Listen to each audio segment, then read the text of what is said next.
성도 여러분 평안하십니까? 오늘은 7월 21일 금요일입니다. 오늘도 주님의 말씀과 함께 기쁨, 감사, 은혜 풍성한 하루 되시기를 바랍니다. 오늘 우리가 함께 묵상할 하나님의 말씀은 사도행전 13장 16절 말씀입니다.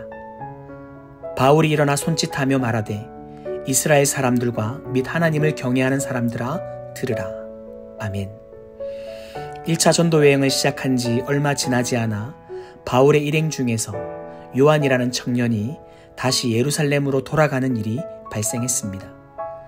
교회 대청소에 온다던 어떤 분이 오지 않아도 마음이 참 많이 허전한데 오늘 본문에는 이제 막 전도에 발을 뗀 지 얼마 되지 않아서 안으로 힘을 최대한 모아야 하는 시기임에도 불구하고 동력자 중에 한 사람이 중도에 포기를 하게 된 것입니다.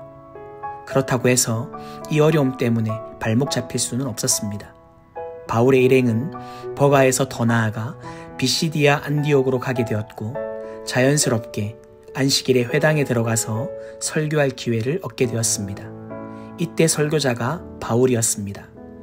바울은 출신 이력이나 그의 경험으로 비추어 볼 때 비시디아 안디옥에서 설교하기에 너무나도 적합한 인물이었습니다. 바울은 어떤 내용으로 그들에게 설교를 했을까요? 17절부터 23절을 자세히 보시면 그의 설교는 스데반의 설교와 많이 닮아 있음을 알 수가 있습니다. 그 내용의 핵심은 다음과 같습니다. 이스라엘 백성은 끊임없이 하나님을 떠나고 배반하고 불신했지만 하나님은 그런 낭패 속에서도 일관되게 이 백성을 향한 구원의 역사를 계속 진행하셨다는 것입니다. 즉 그들의 죄와는 상관없이 하나님은 그들의 백성을 구원하기 위해서 꾸준히 모세를 보내시고 다윗을 보내시고 사사들을 보내시고 마침내 아들인 예수 그리스도까지 보내셨다는 내용입니다. 사실 바울은 스데반의 사형을 집행할 때 그 설교를 들었던 사람이었습니다. 정작 본인은 그 설교를 듣고 회개도 안 하고 오히려 예수님 믿는 사람을 더 잡아 죽이려고 다메섹까지 쫓아갔는데 정작 지금 이곳에서는 그 내용으로 설교를 합니다. 그 이유는 무엇일까요? 바울은 회심한 지금 스데반의 설교를 생각하면서 그 설교가 신앙의 표본이라고 생각을 한 것 같습니다.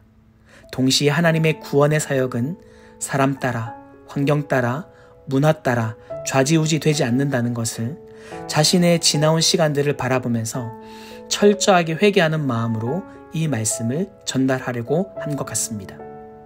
우리는 때때로 하나님의 역사가 더디게 이루어지거나 혹은 이루어지지 않는다고 생각을 합니다. 어떤 사람들은 하나님의 손이 짧아서 귀가 어두워서 못하시는 것이라고 말을 합니다. 그러나 전혀 사실이 아닙니다. 하나님은 지금도 여전히 우리를 사랑하시는 일을 멈추지 않고 끊임없이 부어주십니다. 다만 하나님의 그 성실하신 그 사랑을 우리가 알지 못하고 깨닫지 못하는 것은 오직 우리의 죄악이 하나님과 우리 사이를 갈라놓았기 때문입니다. 거꾸로 매달아도 국방부 시계는 돌아간다는 말이 있습니다. 군대 생활의 고된 훈련 가운데 영원히 멈추어 있을 것 같던 그 시계는 비가 와도 눈이 와도 여전히 돌아간다는 의미입니다. 하나님께서는 하나님의 이름을 위해 그리고 하나님의 사람들을 위해 여전히 우리 곁에 계십니다. 사랑하는 여러분, 하나님께서 저와 여러분을 정말 많이 사랑하십니다. 오늘 하루 이 복음의 소망, 한순간도 날 포기치 않으시는 하나님의 그 꾸준하시고 성실하신 그 사랑의 집념을 경험하는 큰 기쁨의 하루가 되시기를 주님의 이름으로 축원합니다. 기도하겠습니다.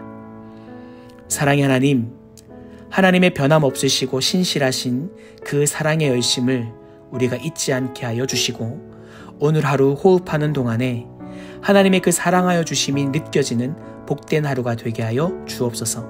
감사드리며 예수님의 이름으로 기도합니다. 아멘.